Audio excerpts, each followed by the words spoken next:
Happy Cursed Wednesday. It's Wednesday and I'm your host, Catherine. Welcome back, caterpillars, and welcome new caterpillars. I hope y'all are having a great day, and I'm grateful that you're here to hang out with me for just a little while today. I want to preface this video by saying you are not your addiction, and you can and will get through this. Now I want to talk about how addiction is a form of escapism. Typically, when we form an addiction, it is around a traumatic event in our life. It is around a general unhappiness or an unworthiness or an emptiness that we're feeling in our lives, like a void. Or it is around a loss of control of emotions like anger, sadness, and anxiety. Things like this. We use addiction as a coping mechanism to escape from these feelings and not have to deal with them for just a short period of time. Now, addiction doesn't always have to be hardcore drugs or drinking. Addiction can be simple things that look like everyday tasks. Addiction can be the gym, it can be sleeping, it can be eating, it can be TV. It can be video games, it can be money, it can even be work, it can be social media. There are so many things that can be an addiction that can turn into an unhealthy obsession. These things are typically looked at as healthier, but they're not. When the gym turns into a body dysmorphia issue, when sleeping turns into sleeping half of your day away, when eating turns into overeating, when TV turns into binge watching, when video games turns into the only way you feel happy throughout the whole day, when work is the only place you want to be because it's the only place you feel valuable, these are all problems with these normal, everyday, mundane tasks. We use these and we get through it and we say, oh, it's fine because this is life. But it's not. It's an addiction and it's an escape from our true reality and our true feelings. We're withholding ourselves from feeling how we actually feel by just using these things to numb us and get us through our everyday life. If you find yourself saying, man, I can't wait to get through this so I can go do insert your addiction here. These are just ways that your addiction leads into controlling your life. If you're wishing your time away so that you can get back to your addiction, it is controlling your life. But I am here with good news that you can get away from this. You can get through this and you will get through this. Instead of reaching for that addiction when you think, man, I don't know what's going on. I need you to stop. I need you to breathe. I need you to think about the emotion you're feeling. Look at the setting you're in. Figure out why you're feeling this. And just breathe in that moment. Listen to your body. And listen to what your mind is thinking.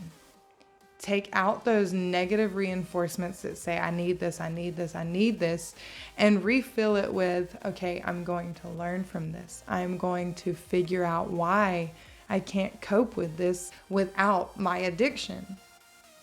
Now, I used to be really addicted to nicotine for a long time, and ADHD people have a really hard time being addicted to nicotine because not only is it a ritual thing for us, but it's a hand-to-mouth thing, and overall, nicotine stimulates the brain in a different way, as well as caffeine. For ADHD people, caffeine and nicotine work in different ways. They both settle us. Now, nicotine settles most people and helps most people deal with rage and anger and anxiety. It's just a way to deep breathe. Honestly, if you think about smoking a cigarette, what are you doing for 10 minutes? You are deep breathing. You do not need the nicotine. The thing that I figured out when I was quitting nicotine, when God had walked me through it, saying, I'm going to take the addiction side now, I just need you to not make it a habitual thing, and I need you to want to stop on your end.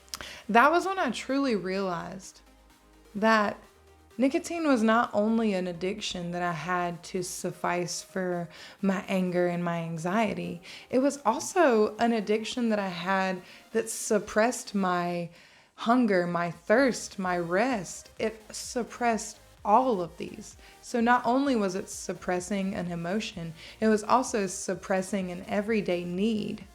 Every time I would find myself getting hungry, I would think, I need nicotine.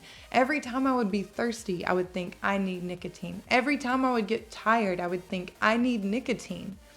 When I started to realize that all of these things were not true, and these were all just lies of the world to keep me suppressed by my addiction and never figure out who I truly am through the Lord, I started to understand that I could get through this, that I don't need nicotine, I need to eat, that I don't need nicotine, I need water, that I don't need nicotine, I need to go to bed. These are all hard topics.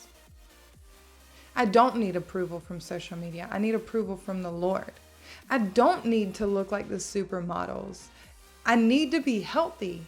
So when I came across all of these things in my life that were addiction, I'm telling you, I have a very addictive personality. So I was addicted to not only nicotine, but I was addicted to the gym. I was addicted to money. I was addicted to how social media made me feel. I was addicted to all of these things. And I thought that was success. And that is honestly how I touched on success doesn't make you happy in my first video.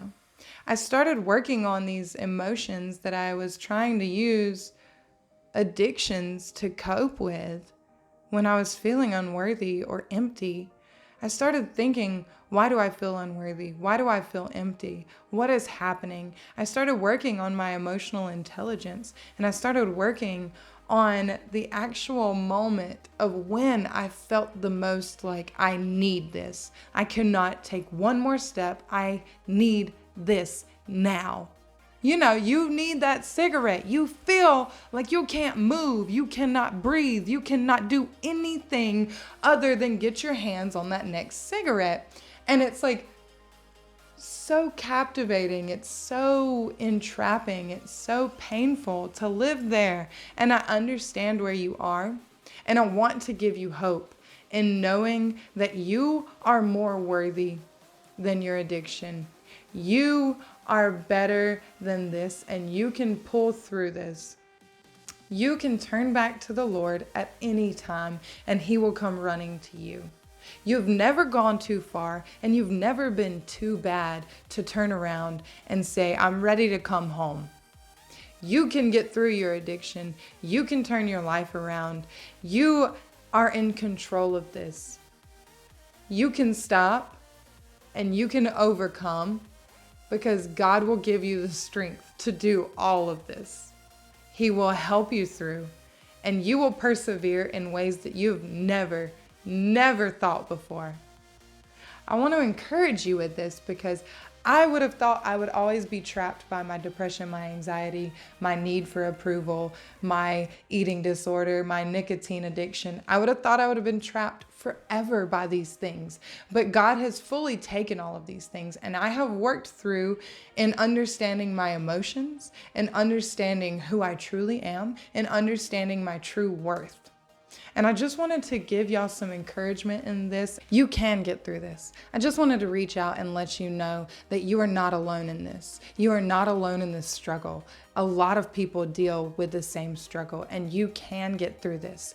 It will never be a mistake to work on yourself. It will never be a mistake to heal yourself. It will never be a mistake to understand your emotions.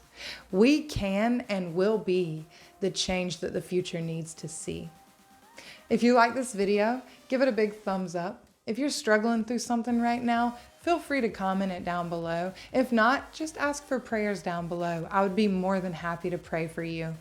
And don't lose my channel. Make sure you subscribe. We're going to be going through a bunch more videos like this, and then some fun and entertaining videos as well. So I will see y'all next week. Bye. Ooh, you're gonna get through it. Oh, yeah.